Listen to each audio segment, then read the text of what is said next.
Yaxın Şərqdə son illərin ən çox müzakirə olunan silahlı qruplarından biri Yəməndə fəaliyyət göstərən Hüsilərdir.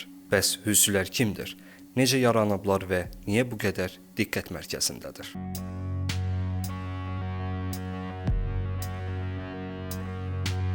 Hüsilər rəsmi olaraq Ənsərullah hərəkatı adlanır. Onlar əsasən Yəmənin şimalında yaşayan Zəydin mənsəbinə mənsub şiələrdən ibarətdir.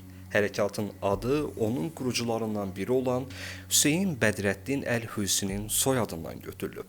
Təşkilat 1990-cı illərdə dini və siyasi hərəkat kimi formalaşsa da 2004-cü ildən etibarən Yəmən hökuməti ilə silahlı qarşıdurmaya başlayıb. 2014-cü ildə Hüsilər ölkənin paytaxtı Sənanı ələ keçirərək Yəmən siyasətində əsas güclərdən birinə çevrildi. Bundan sonra beynəlxalq səviyyədə tanınan hökumət ölkənin cənubuna çəkildi və Yəməndə uzun müddətli vətəndaş müharibəsi başladı. 2015-ci ildə Səudiyyə Ərəbistanının rəhbərlik etdiyi koalisiya hökuməti dəstəkləmək üçün Yəmənə hərbi müdaxilə etdi. Bu müharibə minlərlə insanın həyatına son qoydu. Milyonlarla insanı isə humanitar böhranla üz-üzə qoydu.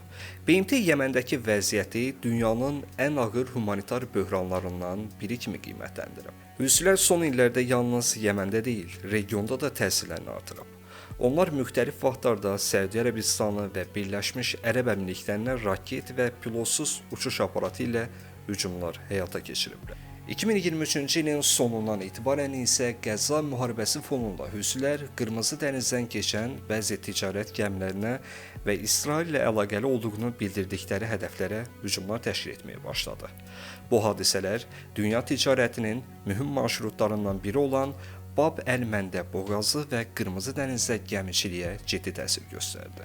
Buna cavab olaraq Amerika və bəzi müttəfiq ölkələr Hüsilərin hərbi obyektlərinə hava zərbəsi endirdi. Hüsilər isə hücumlarını dayandırmayacaqlarını bəyan etdilər. Bu qarşıdurma Yaxın Şərqdə gərginliyin daha da artmasına səbəb oldu. Hüsilərin İranla münasibətləri də beynəlxalq müzakirələrin əsas mövzularındandır. Amerika, Səudiyyə Ərəbistanı və bir sıra digər ölkələr İranın Hüsilərə silah və hərbi dəstək verdiyini qeyd edir. İran isə bu iddiaları müxtəlif səviyyələrdə rədd edir və Hüsilərin müstəqil qərarlar qəbul etdiyini vurğulayır. Bugün Hüsilər Yəmənin əhəmiyyətli hissəsinə nəzarət edir və regionun ən təsirli silahlı qruplarından biri hesab olunur.